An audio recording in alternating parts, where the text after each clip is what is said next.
Right then, lads, welcome back to Cossy's Arsenal podcast. My name is Cossy. Good morning, good afternoon, good evening, wherever you are in all parts of the world. Welcome back to the channel. Welcome back to a brand new video. We're going to be diving into the latest around Arsenal. We have a couple of stories, especially from Fabrizio Romano, confirming that Arsenal will be going in for the big guns, for the big names, now that they have UEFA Champions League to offer for the first time in 7 years.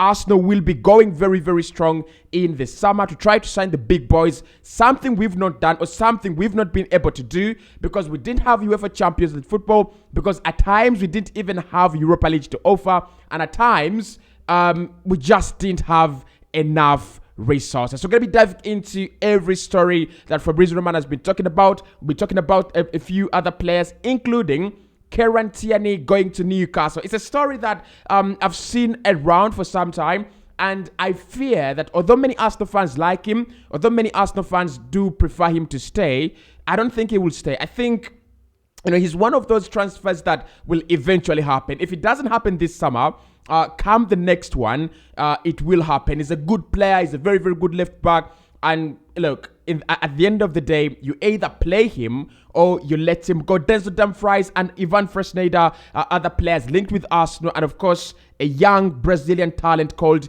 Vitor Roque. We're going to be diving into all that. Hit the like button for me. Let's get this video to 400 likes. Subscribe to the podcast as well. We're very close to 65,000 subscribers. Now, Fabrizio Romano has been talking to Court Offside. Of course, he has a daily episode there.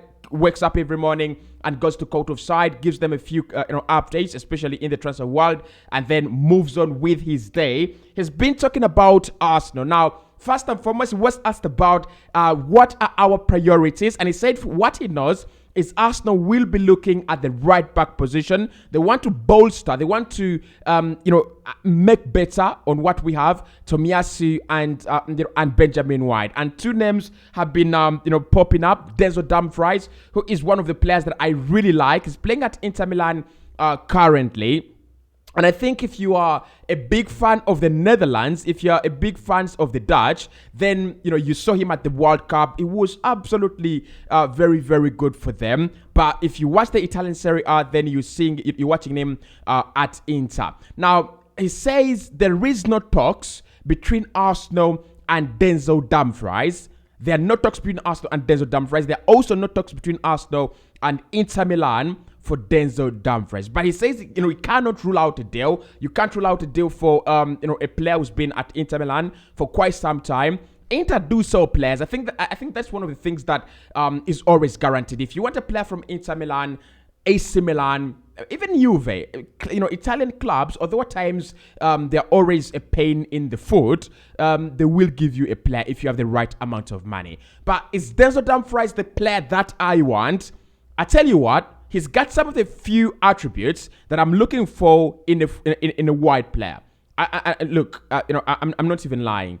In a wide defender or fullback, I'm looking at three things: your pace, which I think Denzel Dumfries is better than Benjamin White and Tomiyasu. Defensive quality, I don't think he's better defensively than Tomiyasu, but I think he can do a better job than Benjamin White defensively. And then the third thing I'll be talking about is your ability to create chances, just like Alexander Zinchenko, just like Kieran Tierney, just like all these other right backs that we've had. You need to be able to create chances. You need to be able to come into those overlapping positions, and then bring us some very, very good crosses. Of course, we do have a couple of players that don't feed off those crosses, but then that kind of delivery from the flanks is vital, absolutely vital. You look at Liverpool when they won the title, Robertson and Trent Alexander-Arnold, how many chances and how many assists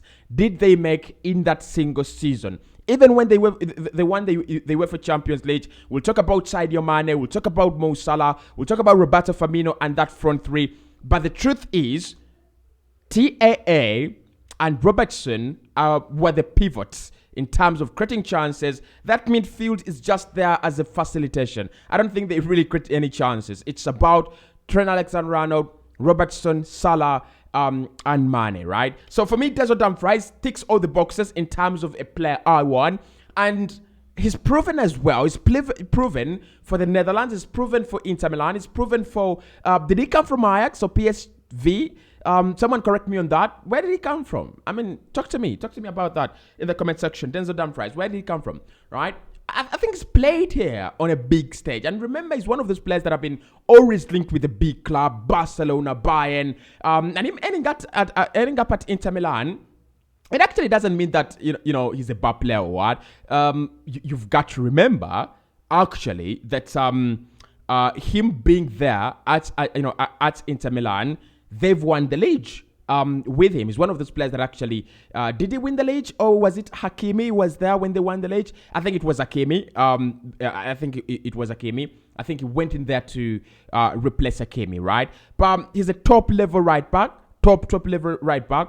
And I think he upgrades and improves on what we have. That's what we're looking for. We're looking for a player who comes in and gives us that, that level, right? Just levels up things. Just becomes, makes us a better team and makes our right back a better position. I think Ben White deserves a lot of respect than many of us are actually giving him.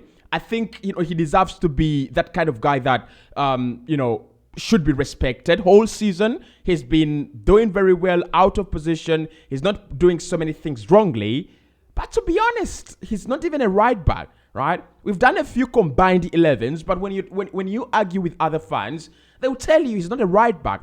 And look, I was looking at that, Aston Villa game. This guy is not a right back. This guy is actually not a right back. So Fabrizio Romano says Arsenal will be looking for some big players in the summer because now they have a lot to offer. We have a lot of money that we didn't spend in January. Jakub Kiwior, Jorginho, and Leandro Trossard. Those are not signings that we can use as excuses to say, "Oh, our money is done. We cannot spend any more big amounts of money." No, it's absolutely far away from the point. And the real point, you guys, is that Arsenal have the money to spend in this summer, right? So Fabrizio says we will be looking at big guns. Denzel Dumfries is one of those big guns, but I think we've been linked with Lautaro Martinez. I think you've seen the rumors around, haven't you? I don't want to react to that because I feel it's wide off the mark, right? It's wide off the mark. I look at that front three, I look at that attacking line, and I'm like, sure, do Arsenal want to add another guy called Lautaro Martinez to this lineup? I think it's sensational. I think it's good. Look, he's had a few periods where he's been on a drought, missing sitters for Inter Milan and things like that. But he would be a nice addition to this Arsenal side, right? But what I'm interested in is who are we going to sign with UEFA Champions League now, right? If we've been bringing the likes of Thomas Partey, Odegaard, Benjamin White, Gabriel Jesus, Alexander Zinchenko without UEFA Champions League, does that mean we have a shot at Declan Rice? Does that mean we have a stronger shot at Jude Bellingham? Does that mean we have a stronger shot at players like, those players that they're never signing for you unless you're promising them to play at the highest level, and the highest level is the UEFA Champions League. So we're gonna have to wait to see what Arsenal do in the summer. But for now, there is positive news that we are still active. We are still building and backing our manager and backing up our squad. And looks like some big names are going to be coming through the door in the summer. We'll leave it at that for now. Now, talking about right backs, of course, Fabrizio also says that Arsenal are still interested and they are still scouting Ivan Fresneda, the boy at Real Valladolid in Spain. We wanted him in January. Borussia Dortmund, I love Borussia Dortmund, but when Arsenal are trying to sign a player, can you please stay out of it? Please stay out of it, right? So Arsenal interested in signing Ivan Fresneda, and it looks like Borussia Dortmund are also very, very much interested. Fabrizio says the club are still scouting him. We've sent a few scouts to look at him, how he's performing and things like that. And looks like, in the summer, Arsenal will be making an offer. Now, the situation was like this in January. Arsenal were willing to offer 20 million euros plus a few add-ons. Borussia Dortmund were willing to match that offer, right? So, I mean, The first official offer came in from Borussia Dortmund. It was around 20 million euros, and then Arsenal matched that offer as well. However, it looked like Real Valladolid decided if he's going to go, right, he will go in the summer. And if anyone is going to negotiate with us for Ivan Fresneda, it's going to be in the summer. They ran out of the deal. And then I also think that's kind of very, very lucky for us, because it was a tough time in January. We were chasing Mikhail Modric, who didn't join. We were chasing Joao Felix, who didn't join either. And it would have been very, very easy to lose this deal, right? It would have been very, very easy for us to lose this deal. But eventually, we didn't. And we are going to be back for Ivan Fresneda in the summer. He plays like Diego Dallo. I've looked at him on a few occasions because I watch the La Liga. I mean, my subscription allows me to watch the La Liga and many games, including the Italian Serie A. I've looked at him, Diego Dallo style.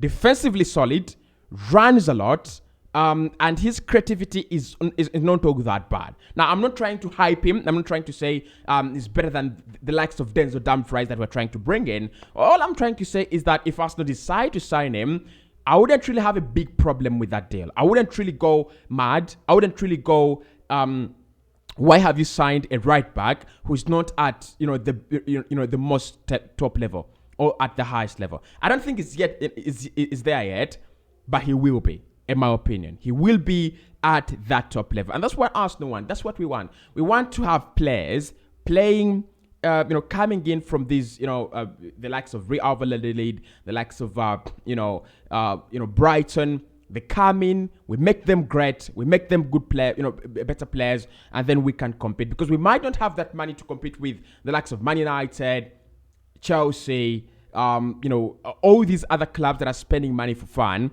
We might not have that money, especially understand, Kroenke. Now, I think the biggest story today comes in from Fabrizio Romano, saying that Arsenal are still scouting Victor Roque, the Brazilian wonder kid. He's a striker. And I think there's so many other clubs that are interested in him. That is the guy on your screen, Victor Roque. Very, very talented. He's looked at as one of the, next best exports from Brazilian football. Look, I don't know much about him, but whoever's written about him, whoever has done a video about him, praises him. I've not even looked at him on YouTube, right? Because I don't want to be, I don't want to be flattered, and I don't want to give you something that is actually watered down. So, Arsenal interested in that boy. Let's see what happens. From there. And lastly, Kieran Tierney is on the transfer radar of a couple of clubs, but the most interesting one and the most serious club is Newcastle. Now, they want to offer around £30 million to sign him in the summer. Mikel Arteta doesn't want to let him go, and the player seems happy at Arsenal. I don't believe that. I actually don't believe Kieran Tierney is happy to be back up for Alexander Zinchenko, and I think Mikel Arteta will be happy to let him go. I think we still have the same philosophy, just like Manchester City. If a player wants to go, then we'd never stand in his way. We'd never try to stop him. If you want to go, then you go. If you want to stay, then you definitely stay. But I think with Kieran Tierney, it's one where I would really, really feel for him, right? They brought in Alexander Zinchenko. He's done so well. He fits the system of the manager better than you do. And it has actually been very, very clear that you're not the manager's favorite. You're not the manager's most favorite guy. Because even when Alexander Zinchenko picks up an injury, Tomiyasu plays on the left-hand side of that defense and not Kieran Tierney. That's why I said at the beginning of this video, I see it happen. I'm looking at this deal and I don't see how it doesn't happen. I don't see how Kieran Tierney doesn't leave Arsenal. He might not necessarily go to Newcastle, but he will leave Arsenal, right? It's one where the relationship is gone. He was signed under Unai Emery. Very, very nice fullback, but he's traditional, right? He's this kind of traditional guy. Loves to go all the way to the byline. Loves to hug the touchline. Mikel Arteta, that is not what he's looking for. He's looking for a player who can always tuck inside, just like Jordi Alba, become that maybe 5th or 6th midfielder, depending on the numbers he's deployed in midfield. Kieran Tierney, for me, he's not that. And that is never his blame. It's the academy, it's the coaching that he got. For me, he's a top-level centre-back. Top level left-back. If he goes to a club like Newcastle, where they have Kieran Trippier on one side and Kieran Tierney on the other side, it's massive. It's absolutely massive. And look, I still think a club like Spurs, he can never go from Arsenal to Spurs maybe. But a club like Spurs could use the services of Kieran Tierney. A club that big. I can see him play for Atletico Madrid. I can see him play for Juventus. I can see him play for any big team that has the system to actually suit him. So that is it from me today. A couple of stories that we have actually run through. Leave your thoughts in the comment section and catch me on the 90 More podcast for more of your footballing stories.